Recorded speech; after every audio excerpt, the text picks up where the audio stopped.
Begitu terjadi kasus di Sragen, anak SMK di bawah saya ngibarin bendera hitam tak kejar itu.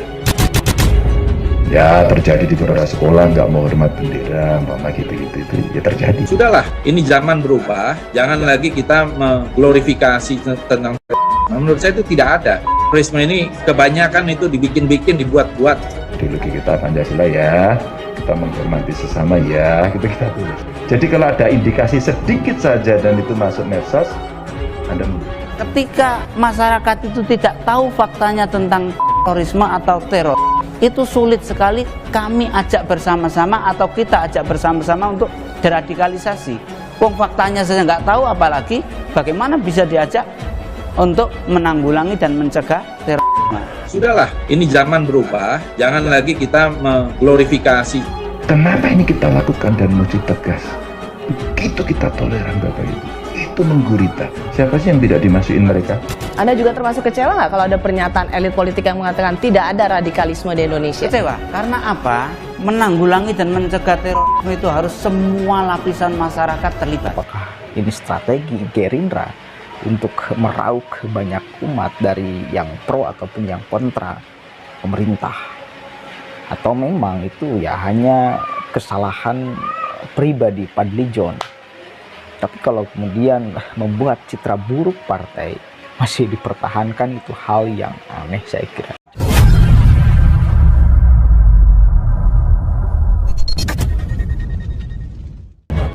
Rakyat Indonesia ini menurut saya, apalagi umat Islam yang seringkali dijadikan semacam sasaran dari kampanye Islamofobia dan lain-lain, itu adalah masyarakat yang sangat moderat. Hanya berada pada garis, kamu di sana, saya di sini. Kalau kita tidak berhadapan begitu, semua serba tolerable, apa yang terjadi itu makin gede. Saya punya pengalaman ketika saya tertangkap ya, mereka para densus itu, para penyidik itu tidak pernah menyinggung tentang agama saya, tidak pernah menyinggung tentang ideologi saya, paham saya. Ketika kalian berbuat melanggar hukum, ketika kalian berbuat onar, destruktif, dan itu ada undang-undangnya, maka kalian akan berhadapan dengan hukum. Nah disitulah kami kemudian selama itu dia tak pernah menyinggung masalah-masalah itu. Berapa lama sih yang dibutuhkan untuk menerima paham ini dan kemudian tergerak bergabung dengan kelompok teror? Jadi tidak lama. Kalau seperti saya ini memahamkan orang itu cukup hanya 2 jam saja. Ini pelajaran bagi kita, kalau sekelas MUI saja bisa kecolongan, apalagi kita-kita yang awam ini.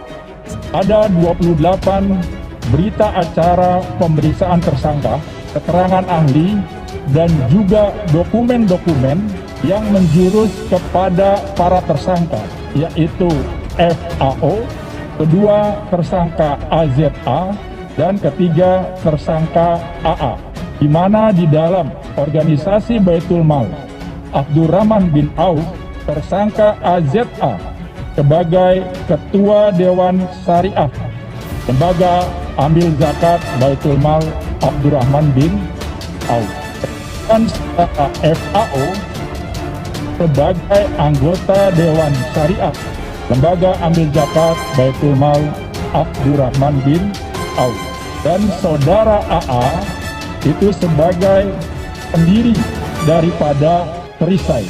Perisai adalah satu badan yang dibuat untuk melakukan perbantuan hukum terhadap anggota kelompok I yang tertangkap oleh 88.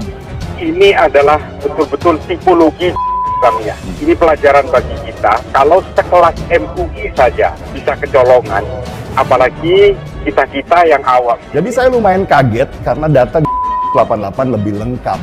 Farid Okbah tercatat sebagai anggota Islamiyah, organisasi global. Dia juga pernah mendapat pelatihan di Afghanistan sebagai bagian dari syarat untuk diterima di kelompok itu. Jadi jelas Farid Okbah ini di kalangan adalah ahli dari segala ahli, inti dari segala inti, core of the core. Gubernur Jawa Tengah Ganjar Pranowo mengajak tokoh lintas agama bersatu untuk melawan aksi radikalisme dan terorisme.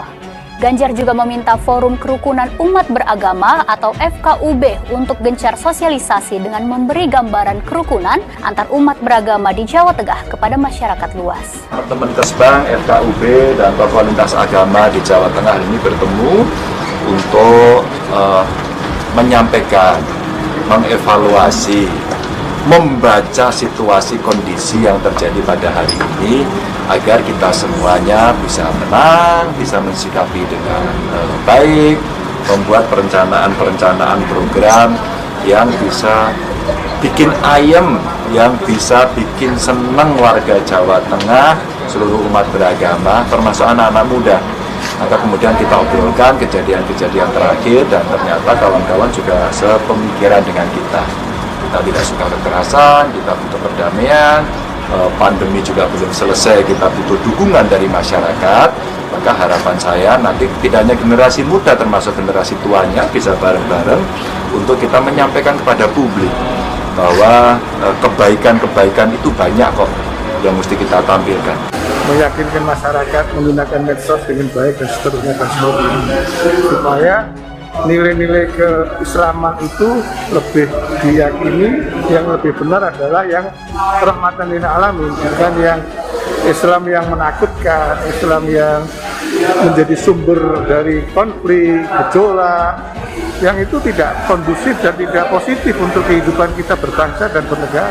Bagaimana harus merespon, bagaimana keprihatinan beliau pada ideologi bangsa dan negara, sehingga beliau-beliau ingin berkontribusi. Sudahlah, ini zaman berubah, jangan lagi kita mengglorifikasi tentang menurut saya itu tidak ada. Terorisme ini kebanyakan itu dibikin-bikin, dibuat-buat. Ideologi kita Pancasila ya, kita menghormati sesama ya, kita tulis. Jadi kalau ada indikasi sedikit saja dan itu masuk medsos, Anda mundur. Ketika masyarakat itu tidak tahu faktanya tentang terorisme atau teror, itu sulit sekali kami ajak bersama-sama atau kita ajak bersama-sama untuk deradikalisasi. Wong faktanya saja nggak tahu, apalagi bagaimana bisa diajak untuk menanggulangi dan mencegah terorisme. Sudahlah, ini zaman berubah, jangan lagi kita mengglorifikasi. Kenapa ini kita lakukan dan mesti tegas? Begitu kita toleran Bapak Ibu, itu menggurita. Siapa sih yang tidak dimasukin mereka? Anda juga termasuk kecewa nggak kalau ada pernyataan elit politik yang mengatakan tidak ada radikalisme di Indonesia? Kecewa, karena apa? Menanggulangi dan mencegah terorisme itu harus semua lapisan masyarakat terlibat. Rakyat Indonesia ini menurut saya, apalagi umat Islam yang seringkali dijadikan semacam sasaran dari kampanye Islamofobia dan lain-lain, itu adalah masyarakat yang sangat moderat. Hanya berada pada garis, kamu di sana, saya di sini. Kalau kita tidak berhadapan begitu, semua serba tolerable, apa yang terjadi itu makin gede. Saya punya pengalaman ketika saya tertangkap ya, mereka para densus itu para penyidik itu tidak pernah menyinggung tentang agama saya, tidak pernah menyinggung tentang ideologi saya, paham saya. Ketika kalian berbuat melanggar hukum, ketika kalian berbuat onar, destruktif, dan itu ada undang-undangnya, maka kalian akan berhadapan dengan hukum. Nah, disitulah kami kemudian selama itu dia tak pernah menyinggung masalah-masalah itu. Berapa lama sih yang dibutuhkan untuk menerima paham ini dan kemudian tergerak bergabung dengan kelompok teror? Jadi tidak lama. Kalau seperti saya ini memahamkan orang itu cukup hanya 2 jam saja.